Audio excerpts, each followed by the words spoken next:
You ever wake up to a morning that just feels wrong? Not loud or chaotic, but heavy, like the air itself is warning you something's about to change, and not for the better.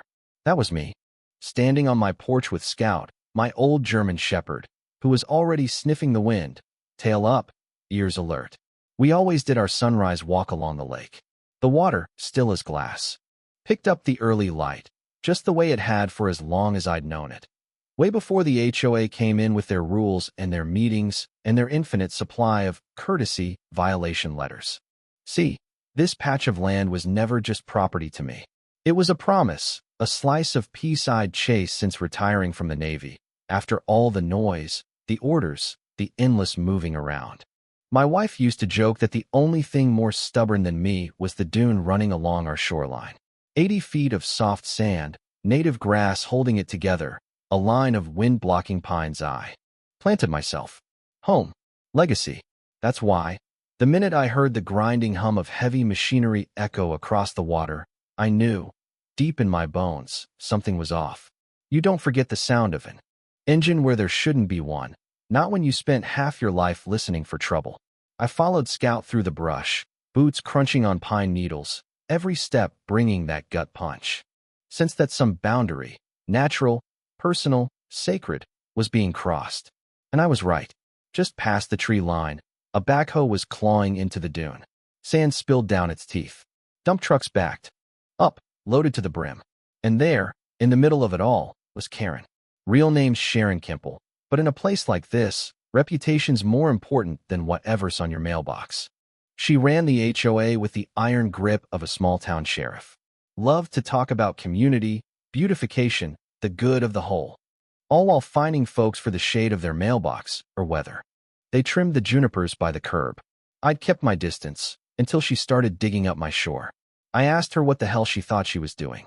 She flashed that condescending grin, oversized. Sunglasses, clipboard pressed to her chest like armor. Just clearing the overgrowth, Ethan. Beautification project. You'll love it when it's finished. Cleaner beach access. Picnic space. For everyone. I told her straight up, that wasn't overgrowth. She was tearing out the natural barrier that kept our water fresh. The dune my wife spent years studying, mapping, protecting. Karen just waved me off. We hired experts. It's all safe. The sand is better used for the community. Right then, I knew it wasn't about beautification. It was about profit. Her profit, probably. The trucks bore the name of a commercial sand supplier from 2 counties over, not a landscaping company. That sand wasn't staying here. She was selling it and risking every well on the east side of the lake. When I confronted her, she scoffed. Are you a hydrologist now? No, I said, but my wife was. I went home, dug out Melanie's old research. Right there, plain as daylight, disrupting the dune would let salt water flood the aquifer, poison our drinking water, destroy the whole ecosystem we all depended on. Karen hadn't just made a bad call. She was lighting the fuse on a disaster. The next day, I showed up at the HOA office before opening, Melanie's study in hand. Karen breezed in, coffee in one hand, phone in the other. Morning, Shoreline Sentinel, she smirked. I slid the report across the desk. Stop the sand mining, or you'll ruin the aquifer for good. She didn't even glance at it. Already approved. The board voted. I said, you mean you and your 2 buddies. This isn't democracy, it's a power grab. And you're about to poison everyone's well. She barely blinked. It's an old report, Ethan. We did our own survey. I asked to see it. She refused. Confidential. That's when I realized she didn't care. Or she cared only about keeping control. For days, trucks kept rolling. More sand, more destruction. I started watching from a distance, binoculars, time-stamped photos, video clips.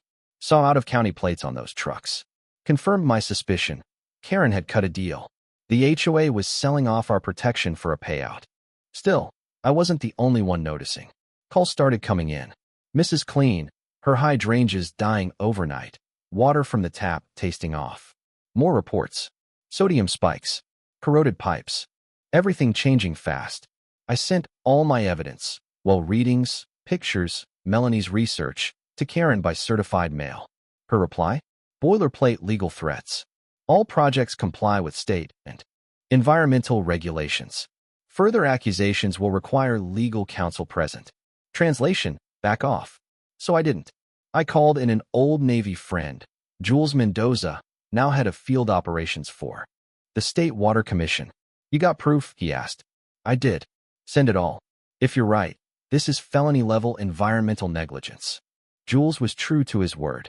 Within days, his team was on the ground, hydrologists, legal liaisons, the works, testing, sampling, documenting. It wasn't pretty. The primary dune was almost gone, sand hauled away in secret nighttime runs. Contractors without permits, no environmental clearance. The lake's salt levels spiking. People's wells turning brackish, plants dying, pipes failing. And the kicker, when confronted, Karen doubled down. She tried to claim it was weather, or external factors, or maybe just a few troublemakers trying to embarrass the board. But the community was waking up. Neighbors who'd barely spoken before started comparing notes, sharing their own stories of fines and threats, and quiet bullying from the board. One guy on Juniper Lane stood up at the next HOA meeting and laid it all out. His daughter's stomach pains, the bitter water, the cost of fixing what Karen broke. Mrs. Rosario, who lost her whole garden. People were angry, and for once, their anger had somewhere to go. Then the twist, someone slid an envelope under my door. No name, no return address. Inside were real financial records, payouts labeled for landscape improvements, far exceeding anything reported to residents. Money funneled to shell companies, one owned by Karen's cousin. I handed it to Dana McCrae, the only journalist my wife ever trusted.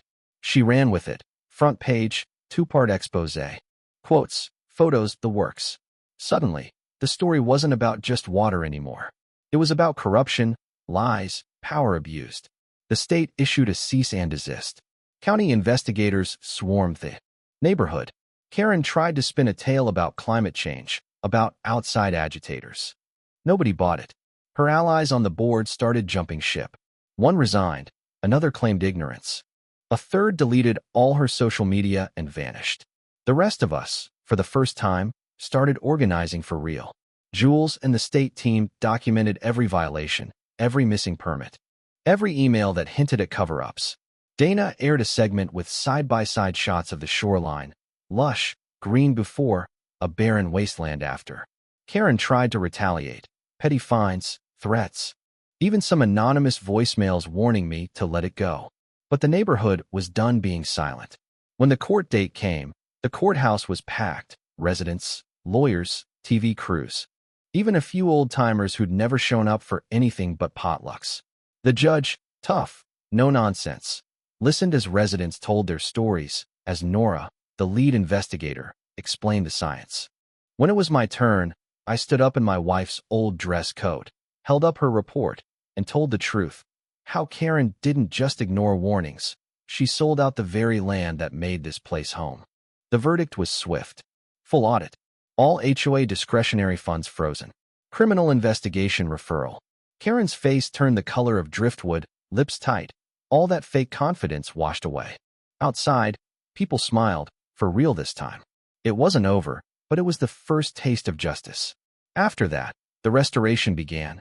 Slow, sometimes painful, but steady. Neighbors who'd barely waved.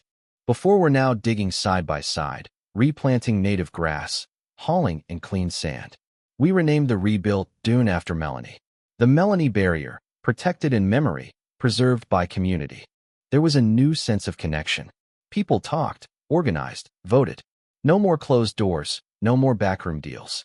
And when a little girl stopped me by the new trail, dragging her science kit, asking, "Did you know her?" Meaning Melanie, I felt the weight of it all. Yeah, I told her. Smartest, bravest person I ever knew. She grinned. My mom says you made the water safe again. And that was all the thanks I needed. So was it worth it? The sleepless nights, the anger, the risk? Every bit. Because justice isn't always loud. It's 100 small choices stacked up. Until even the strongest wall of silence finally breaks. We rebuilt the land. But more than that, we rebuilt each other. And if you ask me, that's how you know a place is truly home. Now, let me ask you, have you ever seen power get out of hand where you live?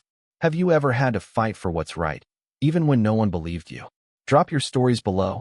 Tell me how you'd handle it.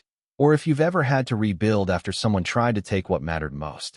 And if you believe in justice, real justice, the kind that starts with ordinary folks and ends with truth, then stick around, share this story, and help make sure people like Karen never get to write the ending again.